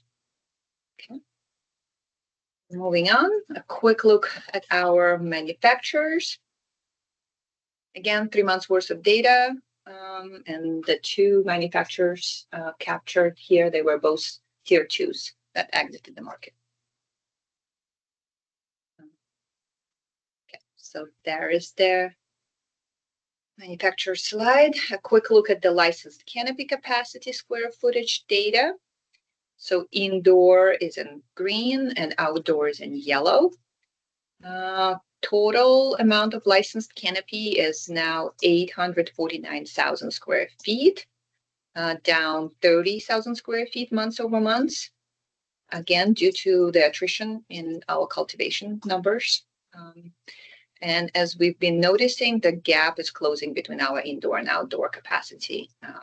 We are now within 38,000 square feet. And this is the licensed capacity. It's not necessarily what's utilized. Utilized, yes. Okay. We do have some of the data, but I'm hoping to get a little better sense of that. Sure. Yeah. Okay, so that's where we are at with those numbers. And next we'll look at our relinquishments data. So that's one of our most data-rich slides. I love the color here. So just to simplify it, on the left, you're looking at the last 3 months of relinquishments by priority status of the business. So you could just see the just priority status data there. And then on the right, the right chart is focusing on the types and tiers of licenses that have been relinquished, So in October, we reported 10 total relinquishments, including 6 standard and 2 each social, equity, and economic empowerment. And then if you were to look closer at the last block right there with our October data, you'll see that the numbers included 8 cultivators and 2 manufacturers to match the earlier slides. Just a little more color here. Again, tier 1 stands out in terms of the numbers, but again, if tier 1s are disproportionately represented among our licensees, so it doesn't seem as much of an outlier. You consider the entirety of a license pool. All right, so that is what we got for the licensing data, and now we'll take a look at our compliance and enforcement data. So a quick snapshot of our agency's inspection and investigation activity, 112 inspections and 14 investigations in October. A lot of good work. You could see more specifically lots of cultivation visits this month. And retail too. Next, we'll focus on just investigations here.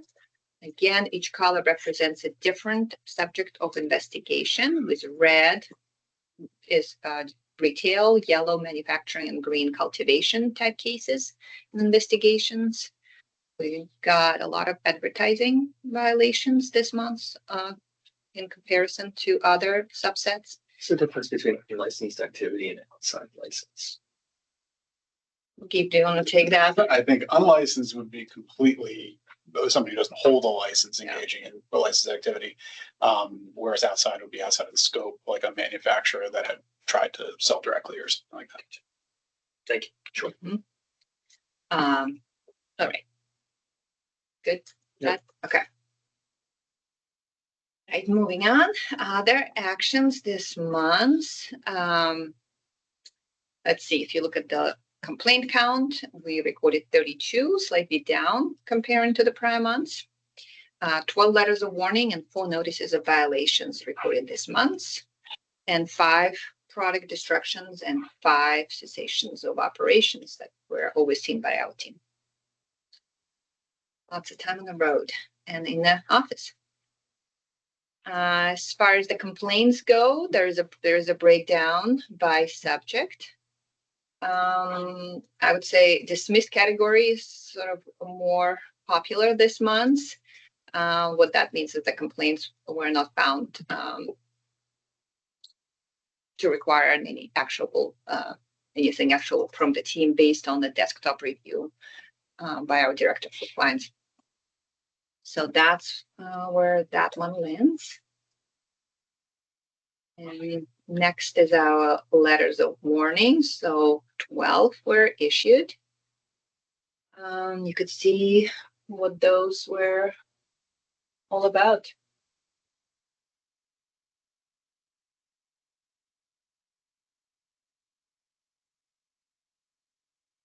Client's refusal. Yeah, we get that too. Yeah. What can you say more about what that? We'll have to ask Mike more specifically. I assume it has something to do with an inspection and some requirements. Okay. Yeah, I assume what happened is one of our field officers had requested certain changes based on the outcomes of the inspection, and then went in to check on the establishment to see if certain things were addressed, and those were not, and then got escalated. Again, probably not, would have not been anything that's very challenging to the health and safety. Okay. But yeah, but I can come back. All right. Notices of violation. There is so 4 of those this month. See. Yes. Okay. Now, final slide here from the compliance team. So again, those are the reasons as reported to our compliance team that motivated our licensees to terminate the operations. Some of them personal, some of them are business related, but we have been trying to collect as much as we can. I know we ask you this every time, but people are allowed to choose more than one. Yes. Yeah. Yeah. Oh, okay. Yeah. So you could choose as many as you want. Most people do. Those who do provide that information usually have more than one reason. Yeah. Yeah. Yep. Okay. Move on. If we are ready, on to the medical program data. So the trend continues. Year over year, our caregiver count is up from 120 to 128, and the patient count went up by 248. So our take right now is that likely marks the revival of interest because of the medical endorsements coming online. But we will continue to keep an eye on those numbers. What was it at the highest? Do you? 5,600 Okay. in the year before they legalized home grow. Okay. And it dropped off significantly. Yeah. So quite that is the trend. And just to kind of throw another slide in here, in addition to the 3 medical dispensaries that we had for a while, we now have 5 retail stores with approved medical endorsements, which soon will begin serving patients. And you could sort of see where on the map those 5 placed at as of today. A lot more today, right? We will have, yes, a lot more on the list for you to review and weigh in. Yes. All right. And with that, we are moving on to the staff recommendations. Okay. So first slide that I have for you is our staff recommend list for initial licensure. So 1 manufacturer, 1 wholesaler, and a propagator. For some additional color, 2 of those licensees already have other licenses with us. Turkey Hollow Cannabis holds a Tier 1 indoor cultivation license, and Principles of Pinnacle Wholesale have a Tier 3 indoor license. And our propagator is new to our market. Okay. Is there a motion to approve these? I move that the board adopt staff recommendations for initial licensure for the applications listed with issuance subject to final payment and any required fees and any other contingencies. And I'll second. All in favor? Aye. Thank you. All right. So now I have conventional license renewals for you. All are recommended by our staff. I have 5 slides here. So Okay. lots of renewals this month. So I'll leave this one posted for a quick moment. And all these people were on time. All of Thank these you. people. That's great. Yes. Yeah. Yes, we had, I think, over 70. Renewals and that were on time. Yep. It's really great. Yep. It's definitely. So that's our second page.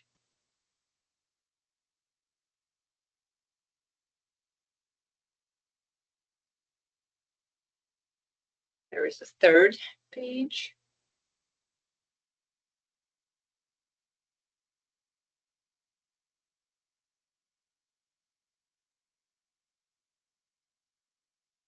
Fourth page.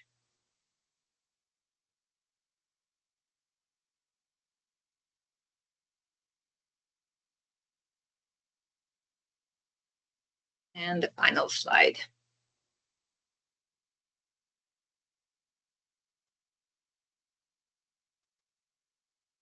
All right. That's great. Yeah, I'm really impressed that, all these were on time. It's got to be like close to 60 people, right? Yeah, I think about 70. And 70? that's amazing work by our licensing team Yeah. to kind of get them Yeah. through in Yeah. a very timely manner.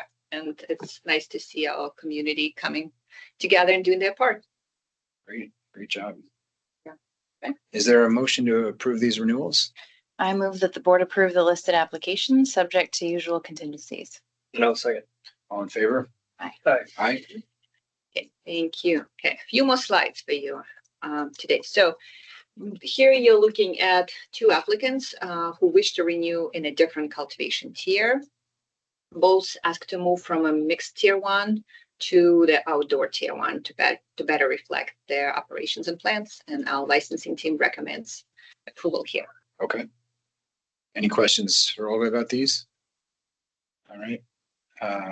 Is there a motion to approve these?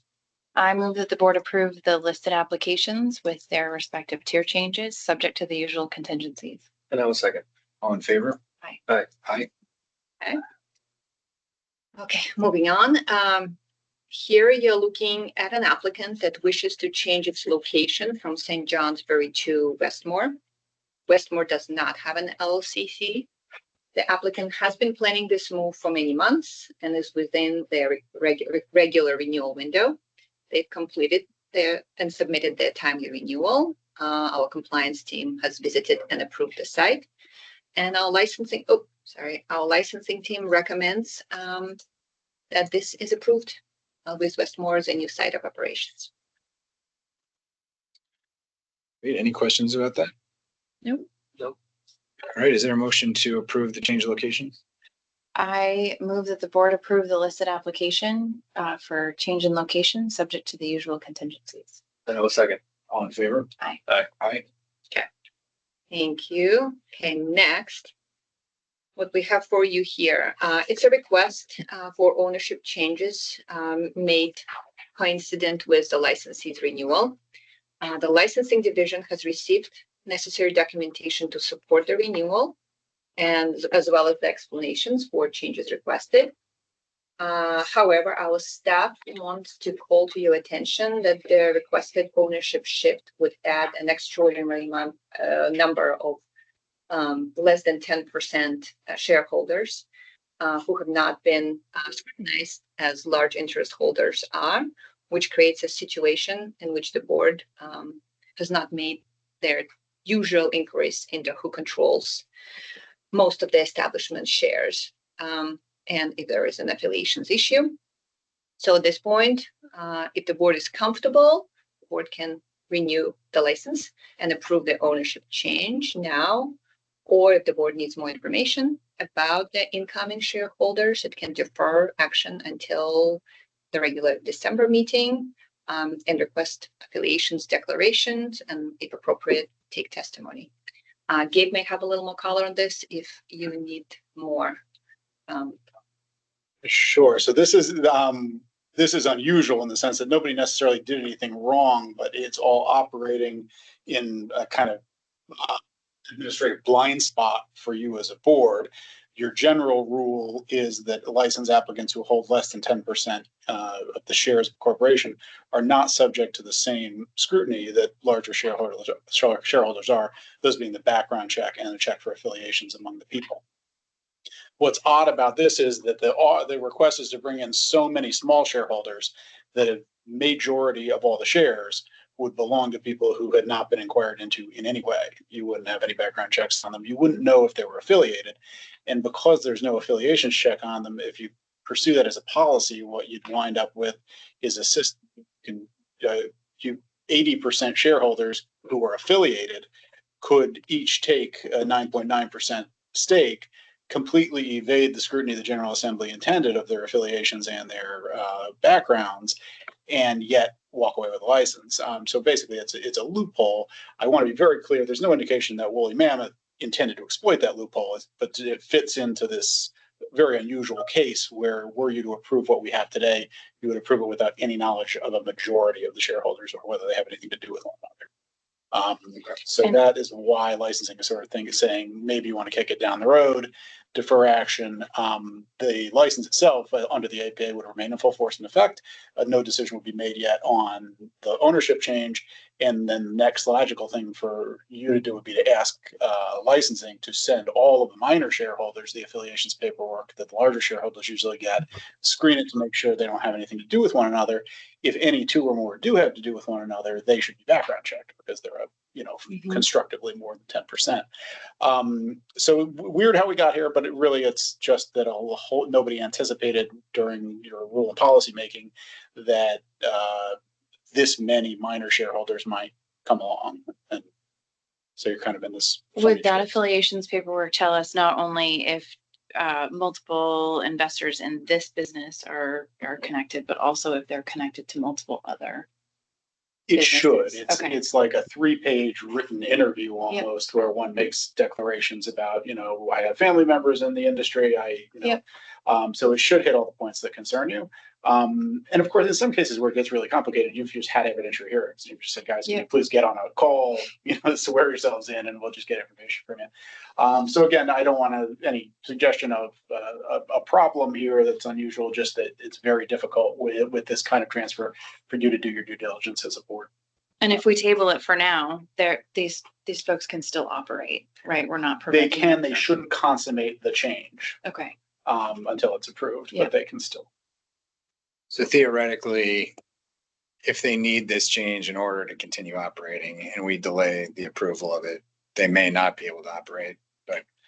Yeah, I mean, there's a lot I don't know about the Right, business plans. right. You could in concept, well, you could, if you want to just kind of accept the large blind spot, you could approve it today. It's not illegal to do that.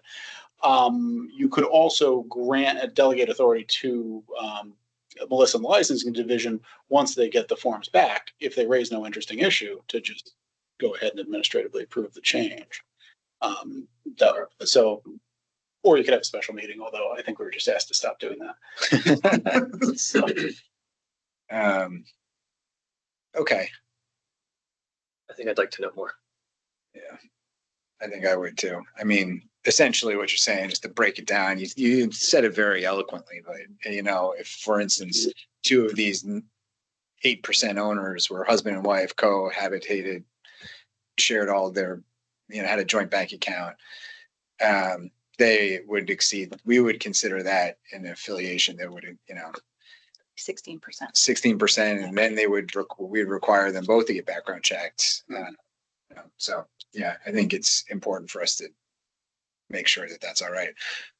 But again, I also am fine leaving it to the staff to do that affiliations work, because they can happen a lot more quickly than us waiting till our next meeting, calling them in. I think if there is an affiliations issue, we should certainly hold that meeting and bring them in, the people under question. Or if Yeah. there's reluctance to fill out that information. Yeah. Yeah, I mean, depends on how much you want to delegate. You could delegate to the executive director and the licensing division authority to decide whether or not there's a material issue of fact for you to take up. And if they don't think there is, they could just administratively approve it. And if there's any question whatsoever in their minds, they could just either ask you to have a special meeting or to hold it for your next meeting. Right. I feel confident in the staff's ability to kind of navigate the affiliations question, or at least to navigate the information collection and present it to us if there is a potential problem. Okay, then let me just play with one thing here and it should be good.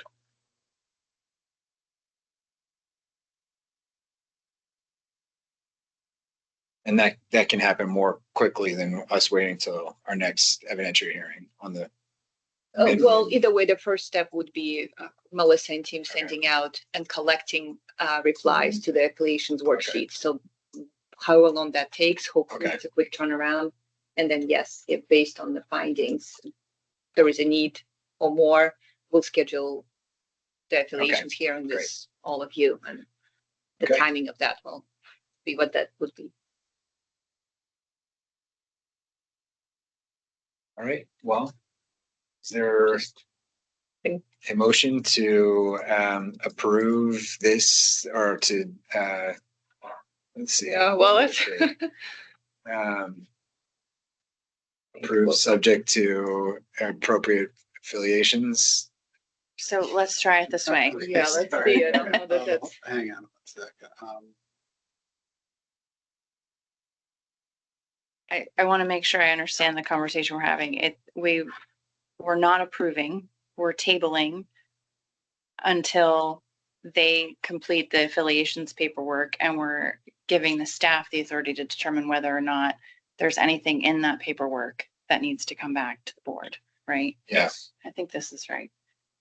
I move that the board table the application of Woolly Mammoth Cannabis, and further that we ask the licensing division to obtain affiliations declarations from all shareholders.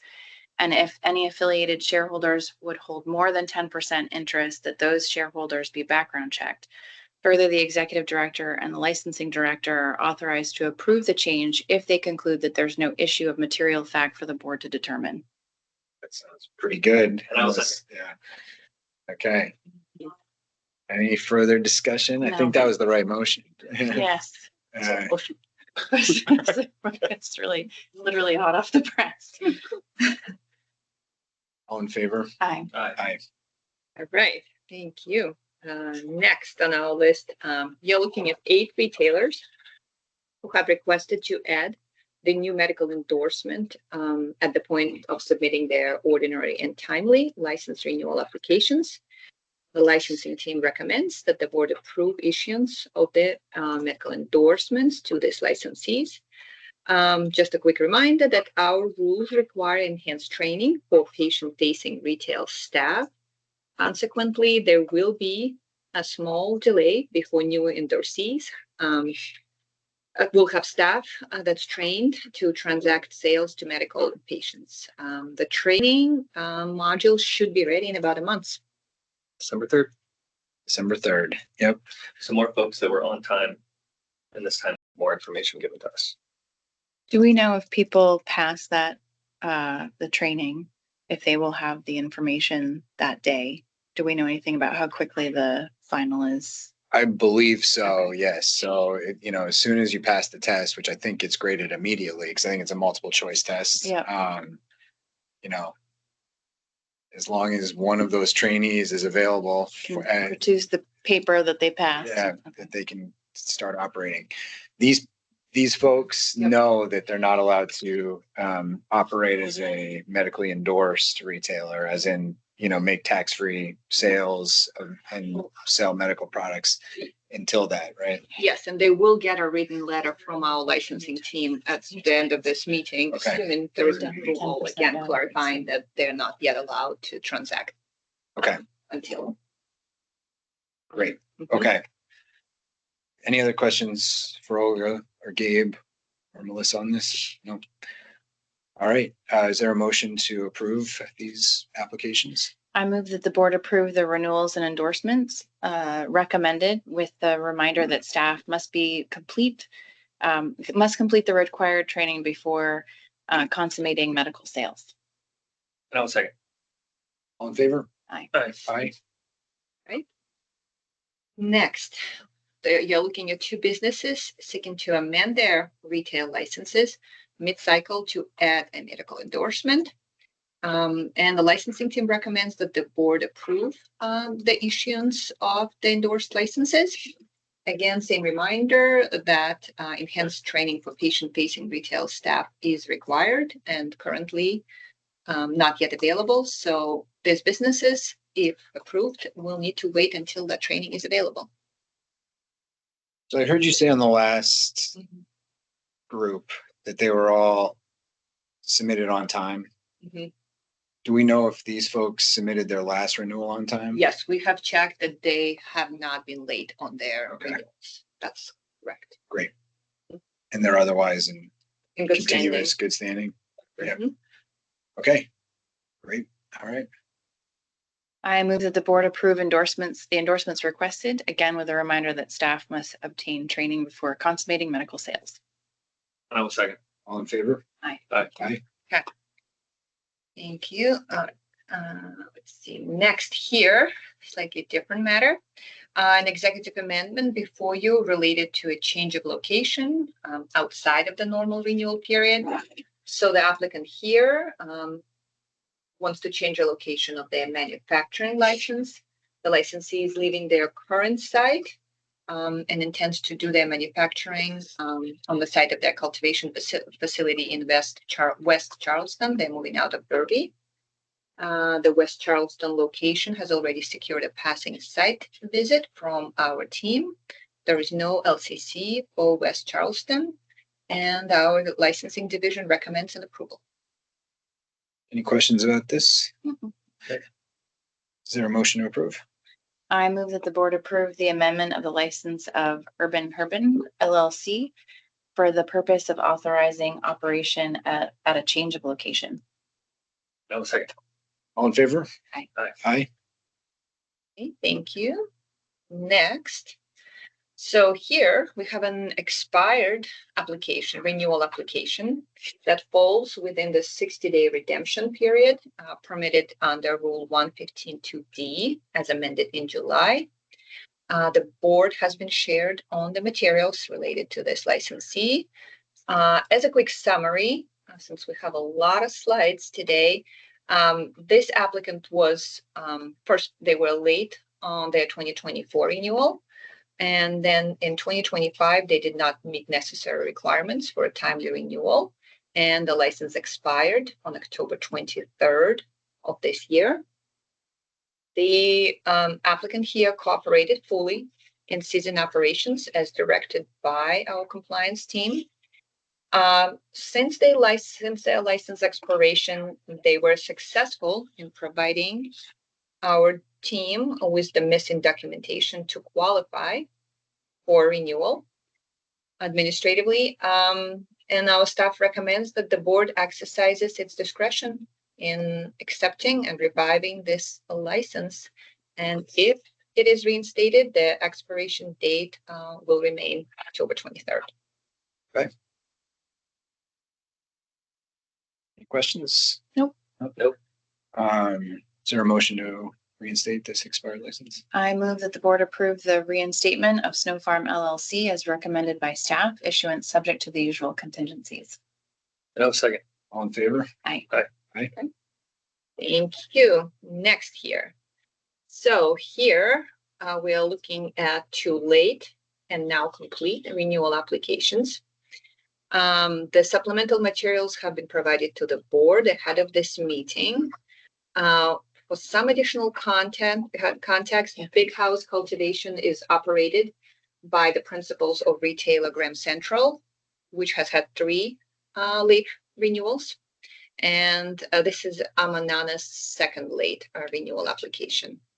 And under the Rule 115.2, the late applications can be accepted or rejected by the board at the board's discretion. So these principals and owners from Big House, this is effectively their 4th late renewal. Yes. Not necessarily for this license, but in total for all the licenses that they own. Yep. So I don't want to, again, sound like a broken record, but I am going to renew my comments from our last meeting where we dealt with Graham Central's license, the retail license, that, it is not just disrespectful to our staff to make people chase them down, to make our staff chase you down with endless phone calls. I mean, we get a record of all of the contacts that have been made. And it just feels like it's a waste of our resources to continuously chase people down like this. I take hardly any accountability in the narratives that were provided. This one, I actually understand that there were some extenuating circumstances, Sure. but it's it is part of a pattern, it's Exactly. just, yeah. I'm losing my patience too. I'd also like to point out that we had how many people do it on time? 70, 80. That to me it really is disrespectful to these other licensees as well. We have historically offered leniency given the complexity of this industry, but we are going to be at some point undermining our own credibility as a, licensing board if we just keep rubber stamping renewals that are late 4 times, or 5 times, whenever, it's just like, it is, I'm right there where it's just like, maybe we just don't renew this one. And I've been wondering if maybe there's a time at which, maybe it's the first of the year that we maybe part of our board meeting is a reminder of what's required for renewal, what the timeline is, and then from there we say, we've given enough indication that this is the direction that we're going. We would have discussed it at 4 meetings at that point, right? And Probably we can set it longer. real clear. Yes. Well, yes, but definitely in earnest in the last 2, right? So yeah, I would go either way, but I always like to have this is the reset. This is the new expectation sort of moment. Okay. No, I mean, I think that is true. Putting people on notice is an important part of kind of our way we operate here. Okay. Is there a motion to approve these 2 late renewals? I move that the board accept the late applications pursuant to Rule 1.15.2B and approve the renewal. Further, that we warn principals of both establishments that we will presumptively deny any future request to file late under Rule 1.15.2B. I'll second. All in favor? Aye. Aye. Aye. Right, moving on. Okay, so this one here, the retailer has failed to submit a timely renewal application, but with their late application, which is now complete, so it's a late and complete, they also requested to add a medical endorsement. The licensing team believes that the untimely filings are not indicative of proper preparation to meet the heightened responsibilities associated with medical sales. If the board agrees, licensing recommends that the board accept the late application to renew, but dismiss the section concerning medical use eligibility and direct the establishment to apply to amend its license to add the endorsement after it has demonstrated 6 months of orderly operation.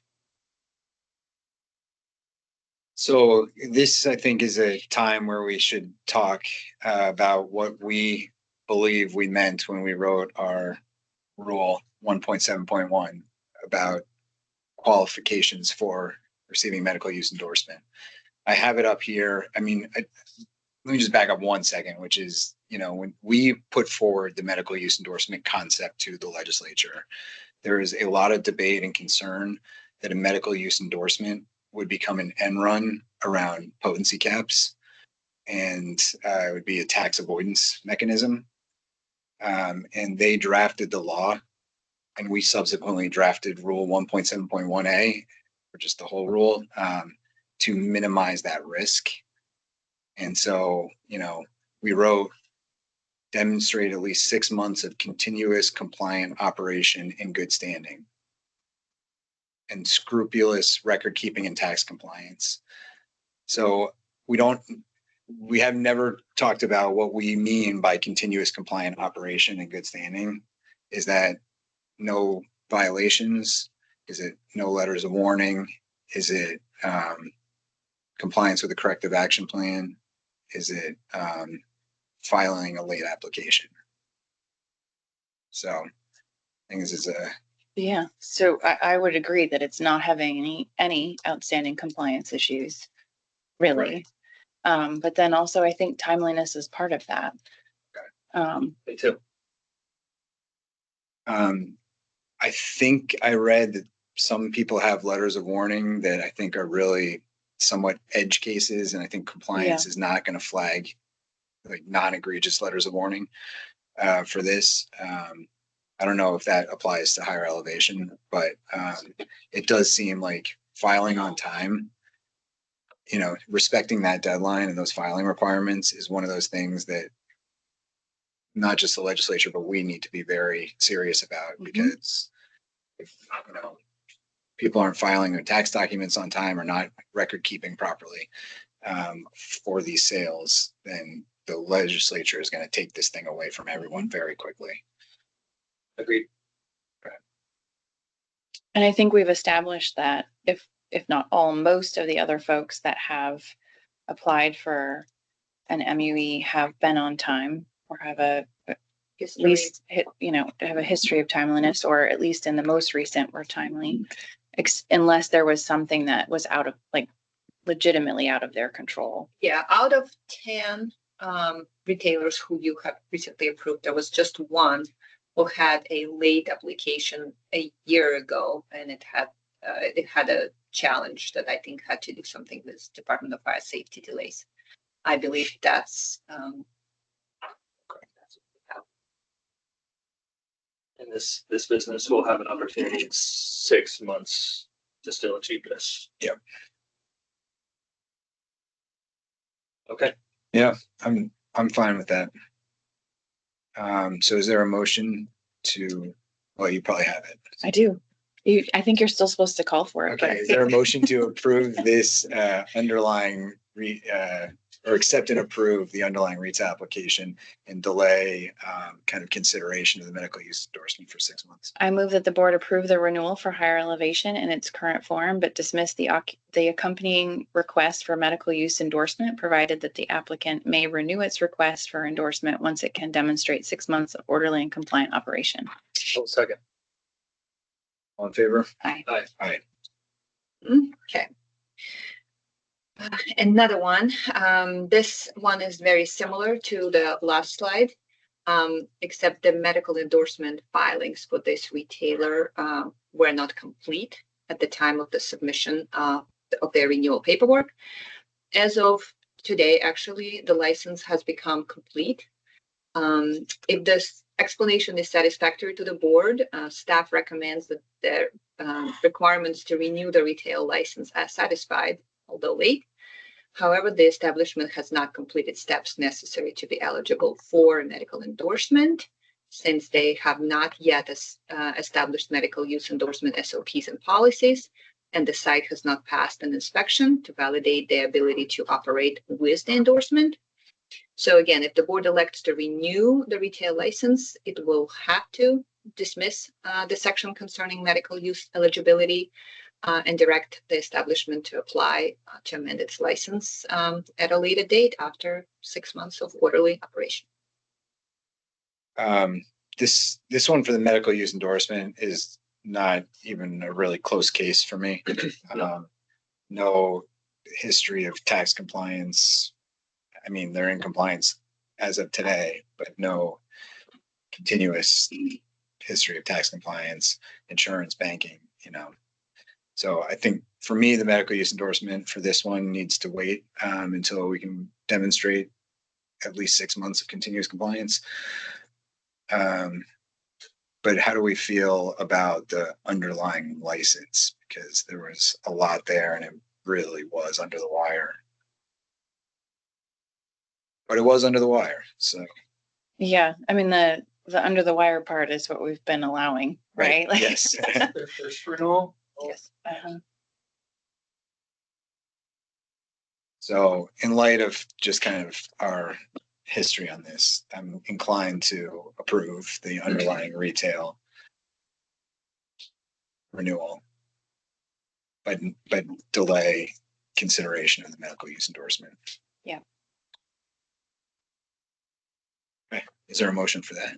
I move that the board approve the renewal of Winterland Hayes LLC in its current form, but dismiss the accompanying request for medical use endorsement. I'll second. All in favor? Aye. Aye. All right, one more here. So this is a late renewal submission that is requesting an extension in order to complete outstanding requirements. The narrative is on file and it's been shared with the board ahead of the meeting. Currently, this licensee is waiting on updated insurance documentation. It is their first renewal submission. And the licensing staff believes that continuing this licensee until the next regularly scheduled board meeting on November 19 will result in the licensee becoming complete in order to be renewed. Thus, the licensing team supports this licensee's request. Okay. Any questions for Olga about this one? Or Gabe or Melissa? Just the same comments we've been circling in the last 10 minutes. Is there a motion to approve this request for continuance? I move that the board extend the license in force until our next regular meeting. I'll second. All in favor? Aye. Aye. Thank you. I think I have one more matter here. And this relates to the special permit that was issued at the last regular meeting. As the incoming operator needs a little bit more time to go through the licensing process, and Gabe can add a little color because he's most involved in the matter. This one should be simple. Within your discretion to extend these permits. We try to write them very narrowly, of course, in part because they're new and they're going to people that aren't necessarily used to the industry. This one is held by the surviving brother of a deceased former licensee. He's out on the West Coast trying to get things together, and I think the material problem is he was trying in good faith, but he's new to our system and he login and whatnot that slowed him down. I think if licensing has different information, I welcome correction, but I think he's acted very conscientiously and has just hit a couple of roadblocks that might require that he have another bit of time. The term of the existing permit, was that selected by him or was it selected by us? It was selected by us, and it was selected with it in mind that this was a first as narrowly as we could. So what licensing and we are recommending is that the current November 10 expiration be extended to December 19. And they're pretty confident that'll be the last time we have to do that. Okay. Any questions about this one? No. Is there a motion to extend the special permit?